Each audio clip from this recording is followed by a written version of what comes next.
God is moving. It's Young People Nation. Welcome to Young People Nation. Listen to us weekly as we commit to bring transparency, healing, and truth to the everyday situations in life that might bring you down. Join us for your weekly dose of inspiration. Thank you for listening to Young People Nation. Make sure you subscribe so you never miss an episode. And now, here's your host, Eugene and Donna Perry. Let's go. Christ is the foundation. Know His word gon' lead us. Know I'm already going. Taking steps I believe in. Giving guidance to the youth. Giving guidance to the lost. Giving the world to the project. Lead them back to the cross. Welcome back to Young People Nation. This is session 3 on rage. And again, we're here with Dr. Rosetta Parker Austin. And again, thank you so much, ma'am, for taking time out of your busy schedule, because you have a lot of people that pull on you. Oh, yeah. In the community. I shared with her a comment was made about her for someone all the way in Texas that really enjoyed your talks on anger and rage. Well, God be the glory. Yes, yes. So we're going to talk about the difference between anger and rage. What's the difference between the two? Okay, anger, the easiest way to describe it, anger is an emotion, and that comes when a person is felt offended, hurt, or wronged, whereas a rage is the reaction and the action part where they take on, and it's usually in retaliation to something that has happened. It's think of it, rage is anger on steroids. Oh, wow. Yes. I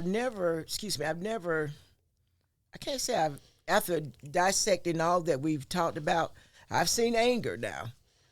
Rage, I've seen it more on television and in the news and things of that nature. So when a person is at rage, they're in an extreme expression of anger. Yes. And it's almost, if they don't take time, there's no pulling back. They're just gone.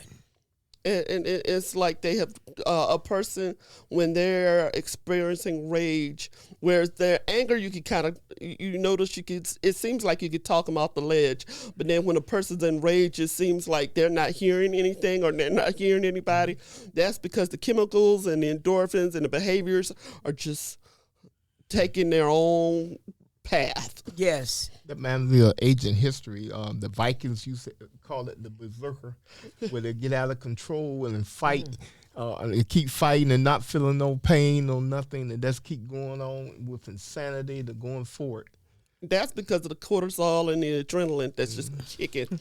Yes. Yeah, I have seen kids do that because they'll ram themselves up by heavy breathing and flexing their muscles. You see a youth do it where I used to work at, and they were getting such a rage fit that they would not hear anything.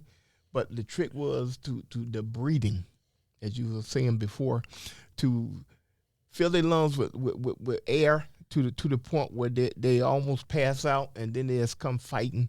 And then afterwards they realize, oh, I actually broke my finger. But as they're going through it, they don't feel anything. You know, we was talking in the previous session, because we have a lot of children diagnosed with ADHD, and I'm sure you experienced that a lot at your previous employment, because he used to come home and share how the children, they just were out of control, literally. Yes. What can a parent do when a child has either emotion, and we see a lot of children diagnosed with ADHD? Or either oppositional defiant disorder or depression. Because remember, depression can be irritable depression too. Okay. So it looks like anger. Okay. And we think the child has a behavioral problem or generalized anxiety. Sometimes a child can be so keyed up that it looks like anger, but it's really an elevated form of anxiety. So medication is not a bad thing then? medication is not a bad thing when it's done in the right perspective. It's not enough to just numb a child out with medication. That's why some parents won't do the medication for their children, because they're like, my child is just a zombie, and they're not focused. And that's when you go back to the psychiatrist and get the right dosage, because medications are not designed to make the child numb or to make the adult numb. It's just, it's kind of like a buffer. And if you've ever put a lid on a boiling pot, that's what the medication, think of the medication, that's what it should be. It's just a lid to keep the pot from spoiling over, not a lid to shut it until it explodes. Right. And so we shouldn't get getting mad, because we all get mad, be a substitute for anger, especially with our children. It's like we say a toddler is having a 2-year-old is having a tantrum. Yes. However, it could be that child has an imbalance there. It depends on what's going on. Now, if you got a 2-year-old that's throwing a temper tantrum because they can't get the cereal they want, that's a behavioral thing. Yes. You can help the child realize that, okay, acting out is not necessarily going to get you what you want. Yes, yes. So, depending on the culture, it can result in different forms of correction. Yes. Yeah. Yes. But it's also, when a child's acting out, that's when you really, especially if a child is acting out, and if you notice that they're destroying their dolls, or they're destroying their trucks, or whatever toys, if they're destroying their toys, and they are cruel towards animals and doing some destructive things to pets, and just, say they're choking the puppy, or just being aggressive. Yes. Those are times you really need to start looking at, okay, this is not normal for a child to just be brutally destructive or brutally aggressive. Now, children, they have those tendencies where they want to express themselves.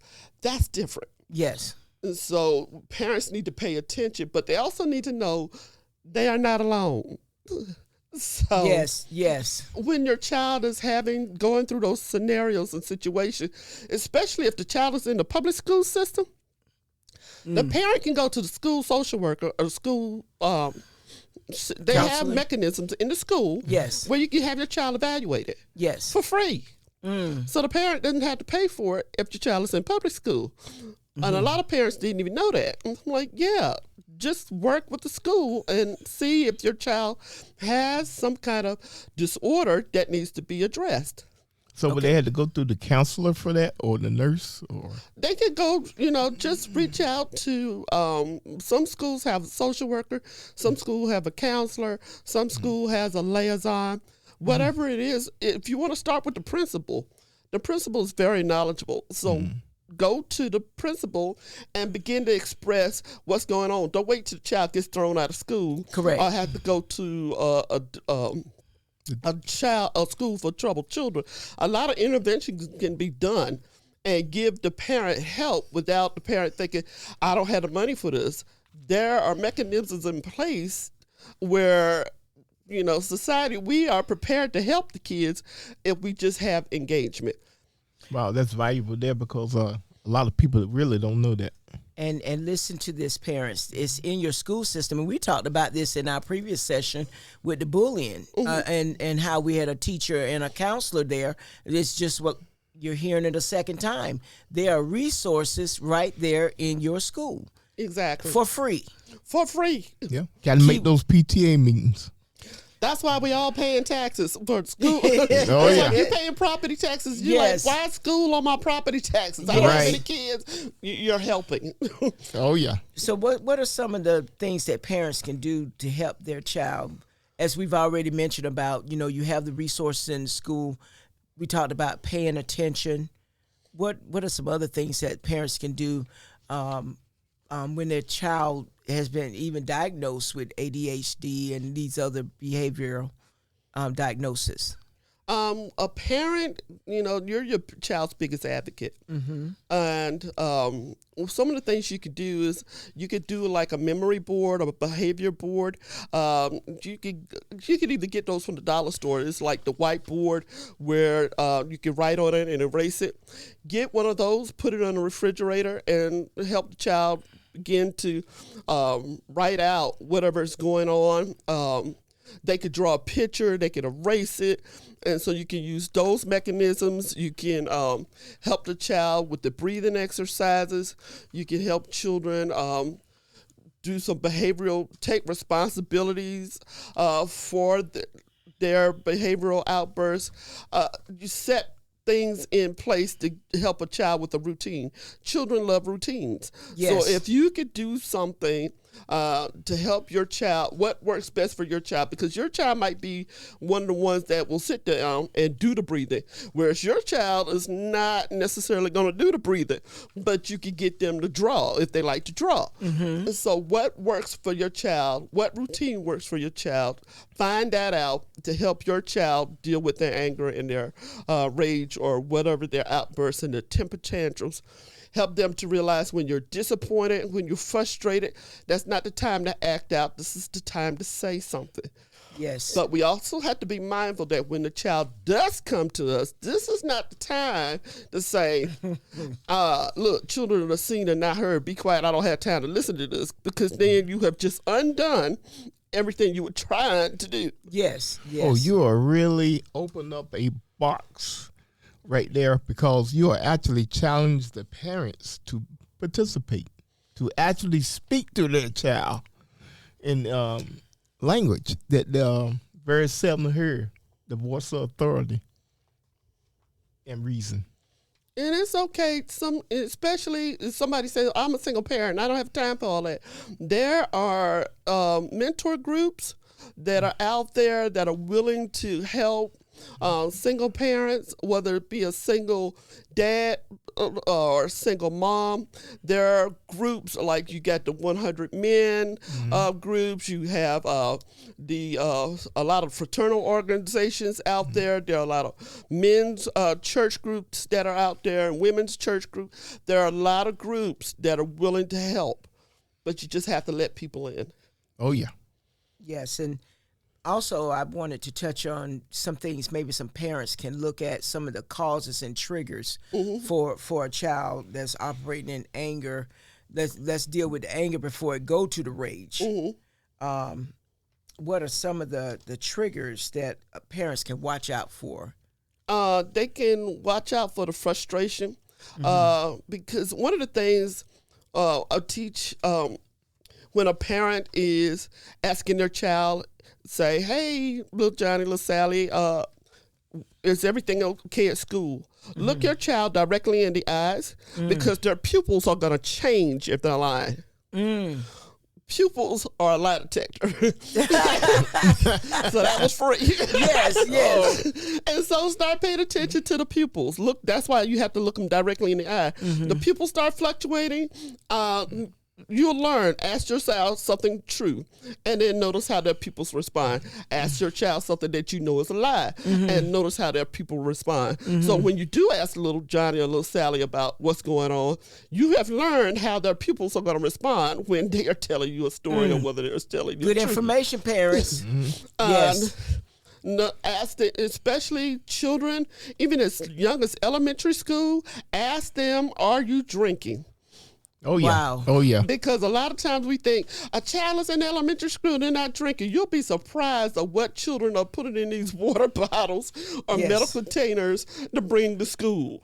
Ask your child, or either whether they vaping. So don't look at it just because it's elementary school. Wow. Learn. You want to identify substance abuse early in, and you want to look at family, notice the environment. Does your child feel safe at home? That's big. That's huge. Because if your child is not in a safe environment, they're not going to tell you what you need to know. Yeah, cause a lot of them cases like that, the boyfriend that lived there might be the abuser. Or the girlfriend that lives there might be the abuser. That one, yeah. right there. Yes. Yes. Ask it and notice whether or not you have a sick person in the home. Is there one child that's always sick, whereas one child is always healthy? Right. You have to pay attention to both. And I realize that's taxing. However, you don't want the child that's healthy to resent the child that's always sick. And you don't want the child that's always sick to resent the child that's healthy. Yes. Right. And so you have to notice if you have sick people in the home, that changes the environment for the child. You have to notice whether or not if mom is already stressed out or dad is always stressed out, notice the stress levels and how that's impacting your child. And that's why it's important. I always tell young women, whether you're single or whether you're married, you need to make sure you take care of your mental, physical, and spiritual, because if you crash, your child crashes for the most part. So, and that goes for a spouse too, whether dealing with a sick loved one or something to that effect. You've really got to learn to take some time for you. That sounds like a lot of balancing there. Yes. It is. And it's the same thing for single dads. Yes. Because there are single dads out there who are Absolutely. doing a phenomenal job. Yes. And Yes. they have to take care of themselves as well. Yes. And don't see it as a sign of weakness if they need help. Oh yeah, that's the one thing about society. It always try to push, that you are weak, or you're overdoing it, or overbearing when your kids are great, and then they try to throw the blame off themselves, the spotlight off themselves, by trying to point you out as doing something wrong. Well, I believe that every parent, because the child does not make a decision to come here. We make decisions to have children. So it's our responsibility to pay attention. And I know that's easily said and done. Been there, done that, because you get so busy, you're working, or you have church, and you have all these things, and you're saying, okay, they're in sports, they're doing this, they're fine. And sometimes they're not fine. They have a whole chapter going on up here that we don't see. You tell them, Sheriff. Yeah. And ask your children, So if your funny. child's behavior just starts changing all of a sudden, find out if they're being physically abused or sexually abused. And don't be so quick to dismiss the kid. Yes. Right. Yes. Because if they trust you to tell you the answer, make the adult choice. I say that, make the adult choice to listen and then execute. And don't blame the child for the abuse. Oh, Because we that's see big. that a lot in children who have anger management issues. The mom or the dad said, "What did you do to make that person molest you?" And then they grow up with that, and they become people who are angry. So let's listen and deal with a lot of things, because we don't need to let it fester and become a problem for somebody else later. I know a lot of parents have to educate themselves on social media, and also to learn how to work their iPads and the children's computer, because they have stuff in plain sight. Exactly. They can have a whole chapter of right there in front of you. If you don't know what to push, you won't know. And I'm sorry. And then family healing, learn family medical histories. Oh yeah.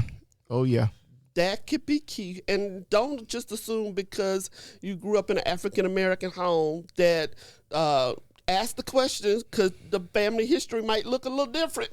Yes, And don't yes. assume because you grew up in, a Caucasian home that, it's this. The family history may look a little different. Yes, So yes. And when family histories, if we learn family medical histories, we'll stop ruling out, because we have a lot of biracial children. Yes. And we have children who don't look like one race or another race, and we just automatically rule stuff out. So let's stop ruling stuff out and get the full honest, honest medical history. Yes, truth. All right, parents, take out that pad and put a check. Yes. No family secrets to the grave. Oh, that's it. Ooh, that's a whole nother session, but Yeah, that's I'm correct. suffering from that myself.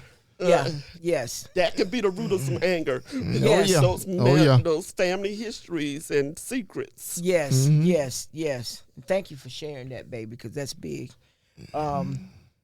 one thing that we talked about as well is kids managing the anger. Like if they get angry, it doesn't do any good if the child is angry and then the parent is angry shouting, and you just got this thing going back and forth.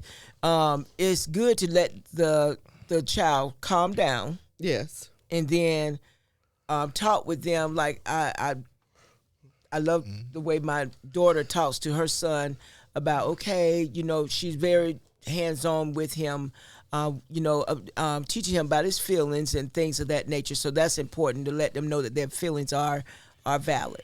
Exactly. Well, okay, Dr. Austin, what do you have to give to parents in our closing? Like you were saying, just wait until the child calms down. Don't try to diffuse the situation in a full meltdown. Yes. Create anger thermometer, set limits on the behavior, and if you're going to set a limit, follow through with it. Yes. Okay, I like to give out, again, we always give out the 988 hotline because we never know who's listening, when, or where, but we like to give out this for the National Suicide Prevention Lifeline. It's just not for suicide, it's for any mental health issues. Also, our National Suicide Prevention Lifeline is 800-273-TALK. That's 800-273-8255. Okay, Mr. Perry. Hey, always take time out to find out about whether you're living or just existing.